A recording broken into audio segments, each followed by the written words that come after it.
Hello folks, today we are here to discuss about Dennis Wilson's first and only studio album Pacific Ocean Blue, which was released in August of 1977.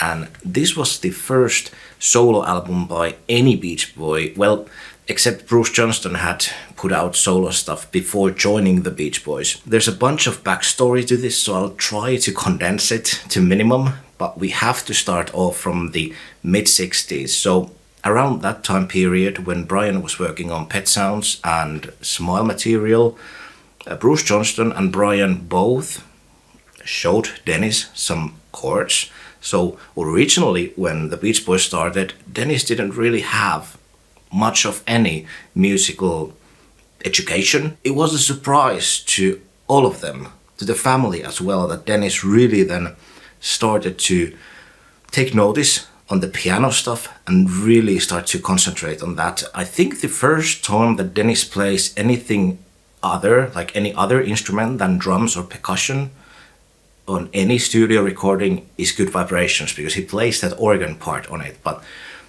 if I'm mistaken and there is something else that he played on keys, especially before that one on a Beach Boys recording, let me know in the comment section.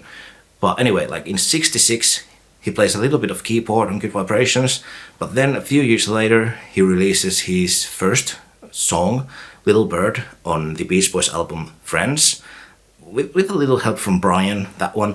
But after that, he does have a few tunes on pretty much almost each and every Beach Boys studio album in the late 60s and early 70s. But that's really just the top of the iceberg when it comes to his work, because if you listen to the archival releases, especially the 69 I Can Hear Music 2020 sessions that is digital only, and Feel Flows from the early 70s stuff, there's a bunch of great Dennis Wilson tunes on those that never ended up on any albums and were left buried, and they were only released a few years from now, like just recently. So, and a lot of that stuff is very intriguing, and they have the Dennis Wilson magic on them. So even if they are unfinished, many of them, I highly recommend you to go and listen to them, because they have that same magic, that same style, his signature composing and songwriting. You know, that essence is there, and many of those tunes from the late 60s and early 70s are actually pretty amazing. He never really went back to those musical ideas, and he didn't do anything with them after he moved on to this project, but there's like some little musical snippets that he did use later on. For example, on this album, mostly he just left them buried, which is a real shame. In the early 70s, he already started an idea or like started to brew an idea of doing a solo album, and he did a bunch of tunes. Basically, he already kind of had the tunes ready for a solo album, but for whatever reason, it didn't end up actually materializing. Those cuts, you can hear most of them on the Feel Flow set, so go and check that out. But anyway, there's like a bunch of great tunes over there.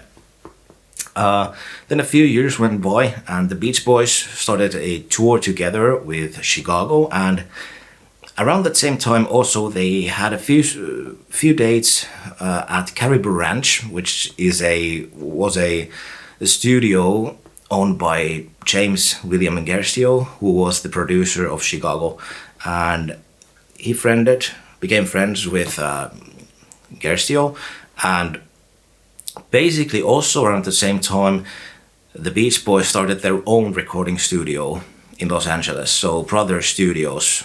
James Gerstio then actually gave a record contract, 2-album record contract for Dennis, and gave a total freedom to do whatever he wanted. So Dennis went and started he had already written a bunch of tunes, but most of these songs on this album are very recent, so he wrote them and recorded them for the album. But there's a few tunes, especially River Song, that is actually an earlier tune from the earlier 70s, like originates from there. But otherwise, it's very recent material, and he wrote and recorded most of it at his own studio, Brother Studio. And his working was very sporadic, and I think that's probably the major reason why he never previously didn't end up finishing a solo album, because he always had to book the dates to the studio, and he had to have the, you know, the recording, you know, the guys over there, the technicians, and you know, book the musicians and everything.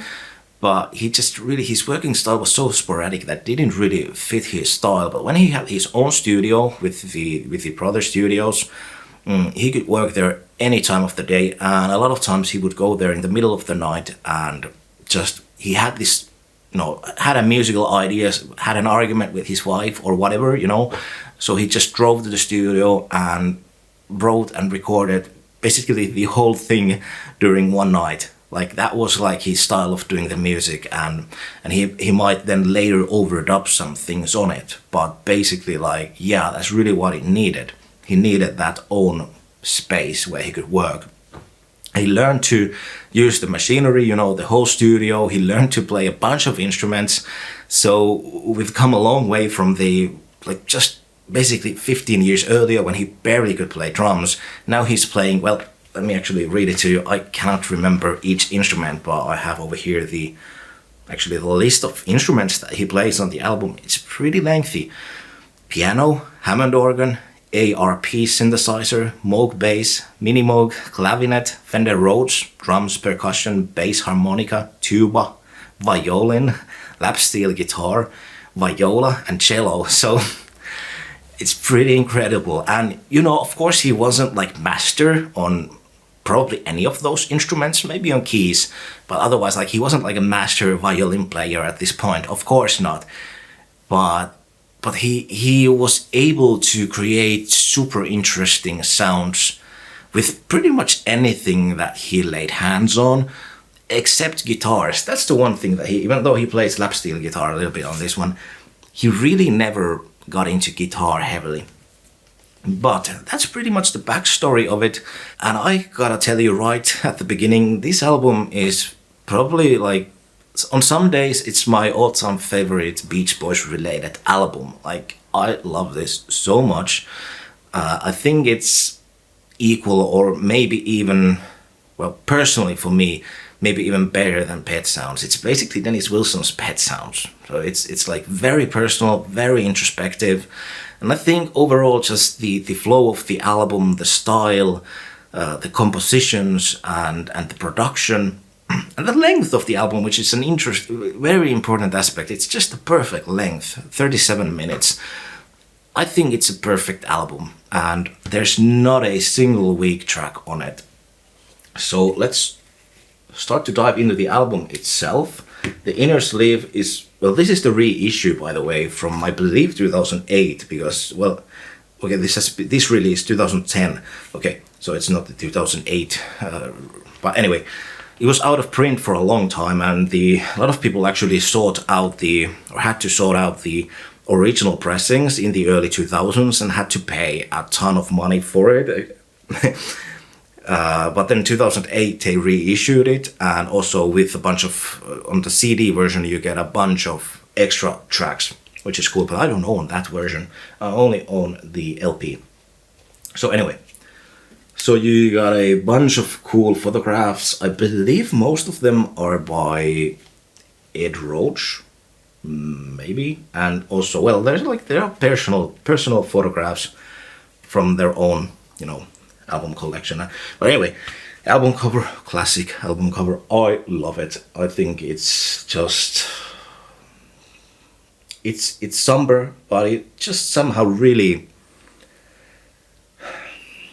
it's just like the music, you know, it just represents the music of the album perfectly. And I think it's cool how the gatefold opens up like this, actually. I hope you can see it, because the lighting over here is kind of dramatic today, or this morning. I wanted to film this video in the morning because we have this beautiful sunlight hitting over here inside. Here is the inner sleeve, which is very basic, just white. But then on the other side you have all the lyrics, and it's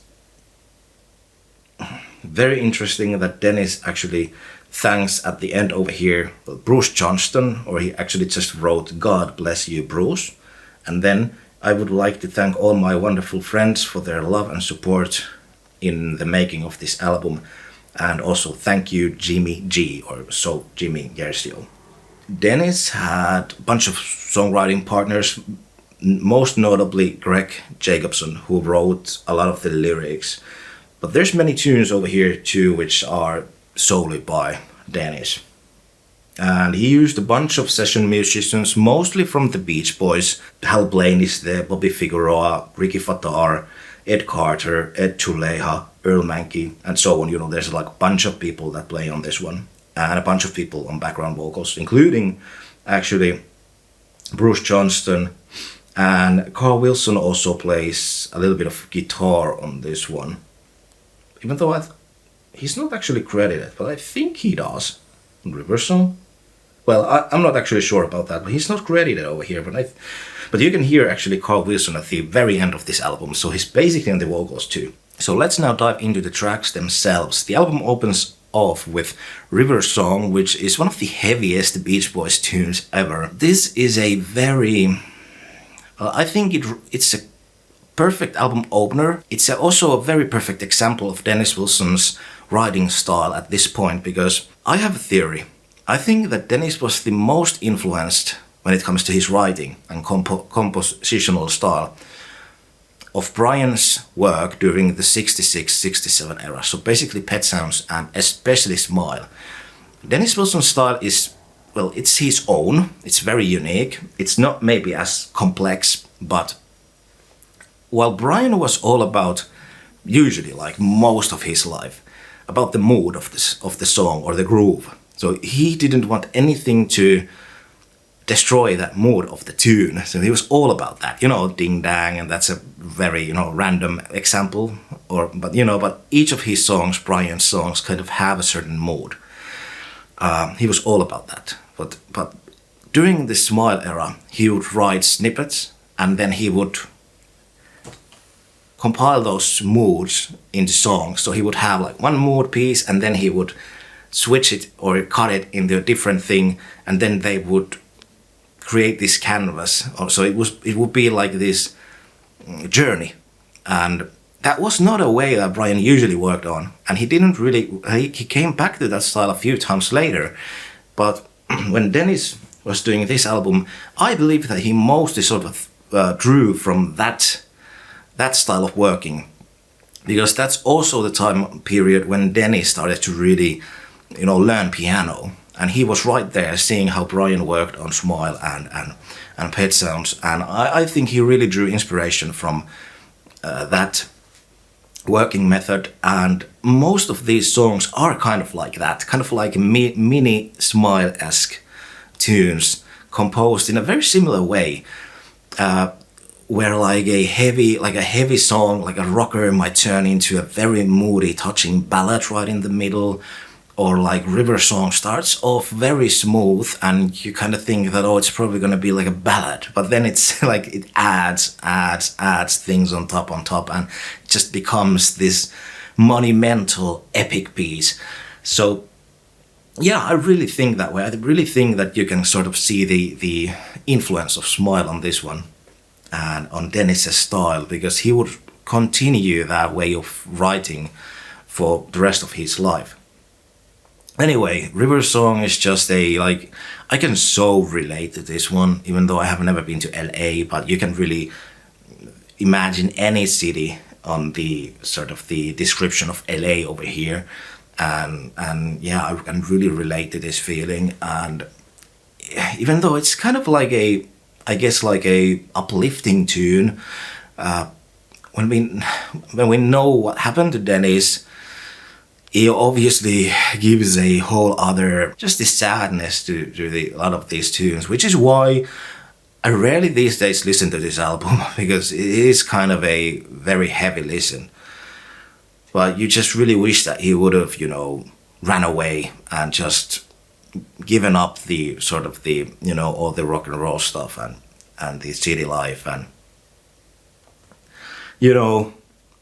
we'd still probably have him, he'd still be around. So it's kind of really, really sad if he would have, followed his own advice. Anyway, What's Wrong is another rocker, but it's kind of like a bluesy thing. I love this, like it's kind of funny lyrics, but it's a very groovy, funky tune. I really love this one. It's not so heavy thematically. It's kind of just about it's like a rock and roll thing with a girl, and just I don't know. I really like it. I like the lyrics, and it's got a really nice mood. But there's nothing too deep about it. But it's fun that there is a few sort of more lightweight tunes on this album as well, so that it's not all just super dark, because it mostly is kind of very sad and dark. Moonshine is the first true ballad on the album. It's mostly about the mood, and he's able to choose just the right lyrics to create the mood that is needed for the particular song, and that support the music. And Moonshine is just a perfect example of that. It is a mood piece, sort of ambient-esque, kind of very somber and dark. It's just about a feeling, really. It's a very pretty tune. Friday Night is I'm not actually sure if these are. Well, I think these are in the right order. Yeah, I think they are. Okay, Friday Night. It basically describes a Beach Boys concert, the way Dennis sees it, and I love this tune. There's one nitpick for me about this tune. I wish that, because there's this phrase, "play your guitar." The white punks play tonight. Play your guitar, and come on, brother. Come on, my brother, let's rock and roll.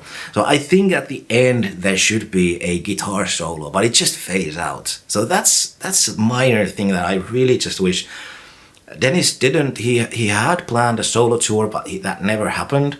So I wish that if he did do that, or would have done that, they would have fleshed out these tunes, especially Friday Night, because I think at the end there really should be like this cool rocking out thing. It should like blast into this solo, and there should be like this jam thing, but there isn't. It just fades out. That's kind of a bummer. But anyway, just a cool song. Oh, I love this, and it's so uplifting and hard rocking. It's kind of like, even though it's kind of like a slow beat, but it just has that dark mood.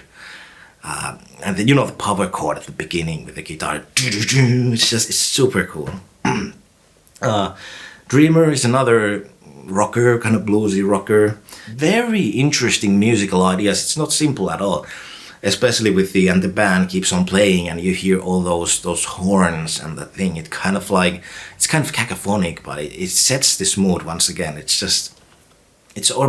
very cinematic. I think that's like a very overused description of Dennis's music, but it's actually true. A lot of his songs are very cinematic. So when you listen to them, you start to see these images, and colors and everything. It's just so like, it's almost like film score-ish music. So like you can really imagine pretty much any of these songs to like on a film soundtrack, and they would be so great used with pictures, because they in itself also evoke so many images in your brain. And by the way, I'm right now realizing that this is kind of very similarly as hard to talk about as was Pet Sounds and Smile too. Like, it's just super hard to discuss about these tunes, because in my eyes they are perfect, and I don't really want to explain the lyrics or like what the song is about when the music is as good as it is, and it's a whole piece, it's so cohesive. And I always really like to talk mostly about the music, just about the music, really. That's what matters the most to me. But like an album with this, when it's so cohesive, it's like everything that you say you can really apply to that, to each of the songs. So it's like, you don't want to repeat yourself, but that's really all you really can do. It's very hard to review this one. Anyway, let's move on. Dreamer, great song. Thoughts of You, one of my favorites on the album. Little tiny lyric, really, but it just captures everything about what you feel like when you are lonely and somber and sad. And And yeah, I think this song uses really well, but Dennis uses this effect on a lot of these tunes. He used a synthesizer to create a string, basically like this big string arrangement or whatever, this choir thing.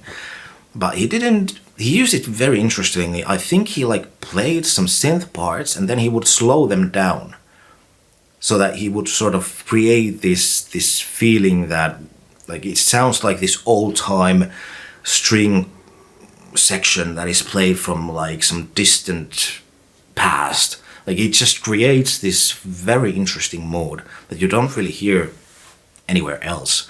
And this whole album in itself is just filled with synthesizers, kind of much like Love You from released in the same year, but Dennis uses the synthesizers in totally different ways. So you would, when you think about this album, you wouldn't think that it's a synthesizer album.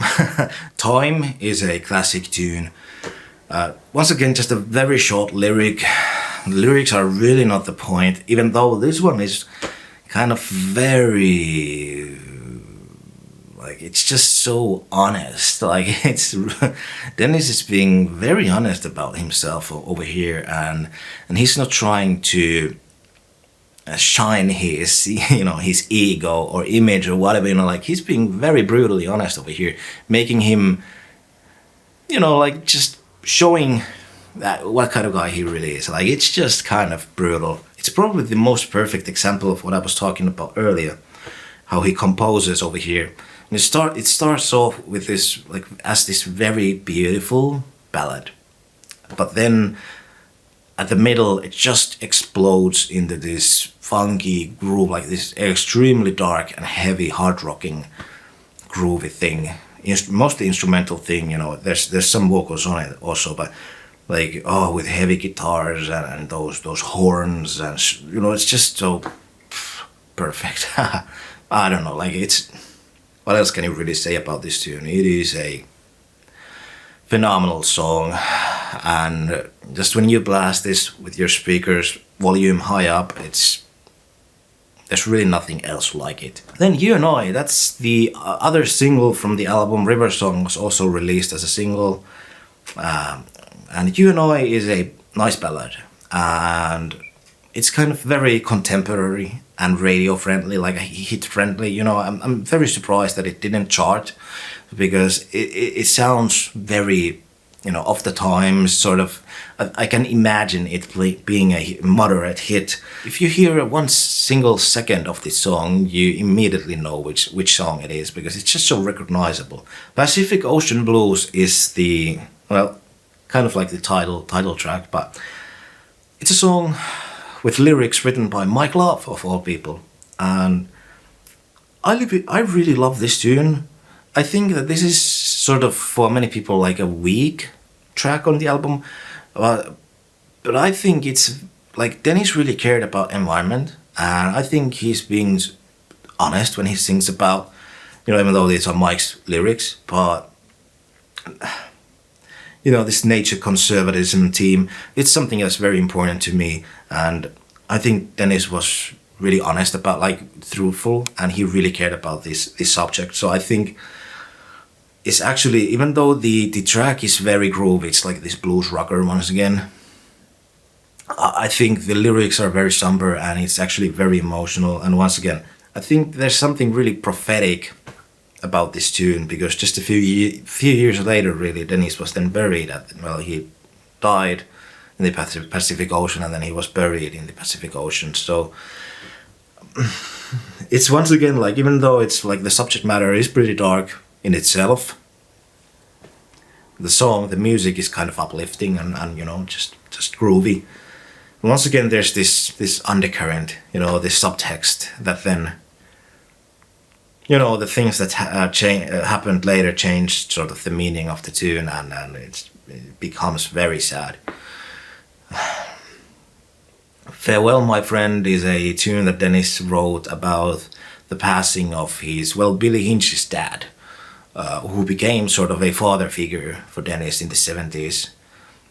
They were very close, and Dennis was there in the hospital when he died, and he immediately went to the studio from the hospital and wrote and recorded this song. So he plays, I believe, every instrument on this tune. The lyrics are very beautiful. They are about a passing friend, and it's just a kind of simple tune. Once again, sort of like a very ambient-esque mood piece, but it's just so touching and pure and honest, and he sings it, straight from his soul. I believe the story goes that he like worked the whole night the song, and that's it was like, I think there might be like a guitar part played by somebody else, but otherwise it's all him. And it's one of the prettiest tunes of the album, and it was actually played on Dennis's funeral as well. Rainbows is the last sort of, probably the most uplifting song, but the last sort of rocker on the album. Second to last tune in itself. And it's once again a nature themed tune, which is a theme that Dennis was really into. And each time that spring comes, this is kind of my Here Comes the Sun. I always listen to this in the springtime. I really dig it. I think their lyrics are beautiful. I think actually, I think Stephen Kalinic actually wrote the lyrics to this one. I'm pretty sure. Let's check out from the record. Yeah, and there's actually a writing credit by Carl Wilson also. I didn't know that. I didn't remember. Yeah, Rainbows, just a beautiful tune. I love the lyrics. Birds sing, and in the air, the sound of spring, and in the wind, the flowers bring their presence to the day. Earth opens up its arms for me when you get the feeling everything's all right. It's kind of very simple, but it's just so, you can just feel the sun, and, I love it. To me, End of the Show was for a long time, and it's still kind of, I love the tune, and obviously the title of it makes total sense, to have the album end off with that one. And, well, it's not just about, the end of the show of the album, but it is the, Dennis wrote it about the marriage that he was going through. They broke up, so they had a divorce. So it's about that one, really. But the album starts off with river song so majestically, like it's just so grandiose and magnificent. And the album really goes all around, like it just has so many moods and grooves, and it's so funky. Then it kind of just ends off with End of the Show, which is a very sort of somber, chill tune, kind of simple. And it doesn't have so many sort of, the melody is kind of very simple, I don't want to use that word, but it's kind of very chill and laid back, and sort of just this, like coda. It's just this little coda. It's kind of like Dennis's Caroline No, but I always sort of just wanted a little bit more from the last track of the album, I guess. But End of the Show is great for what it is. And it is a perfect way to end the album. But it took me some time to truly appreciate it for what it was, because I always thought that the last track should be a little bit more epic. Like, I think it would have been better, or at least thought that it would have been better if the last track would have been, kind of like the rest of the tunes, just a little bit more. But instead, it's just this little coda thing. But it works really well, I have to admit. And it's just perfect to add Carl Wilson's thank you at the very end, and the applause and that whole thing. It just is kind of very iconic, I guess. So yeah, that's the album. It's very heavy. It's very hard to talk about it for many reasons. I really adore this. I fell in love with it immediately, actually. Some people, it takes time to really dig it, because I think there's two kinds of fans of Dennis. There are the fans that like his early work and his early voice, and then there are the fans that like Pacific Ocean Blue and the later voice, because they are very different, kinda, At this point, Dennis's voice has changed a lot. It has matured, and it is kind of rough, but it is still not like as rough that it would become a few years later, or even just a year later. It's very strong over here, and Dennis is truly like at the top of his game around this time period. it is just so sad to think about what would happen to his life in just a few years.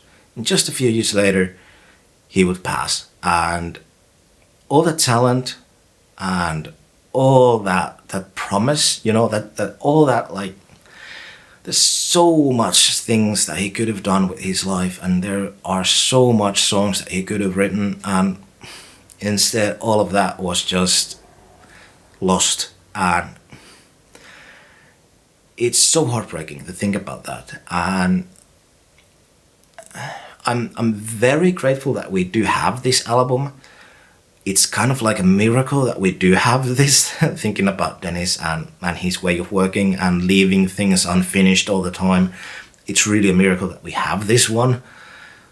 But still, it's only his first solo album. Like, think about it. How many people come out with no musical education and put out one solo album, one album, and make it as good as this one? I would even dare to say that nobody ever has done anything as magnificent as this is, as their only work, really. You know, like, it is mind-blowing.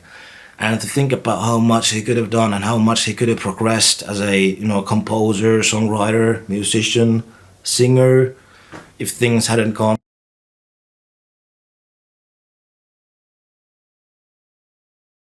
the way they did.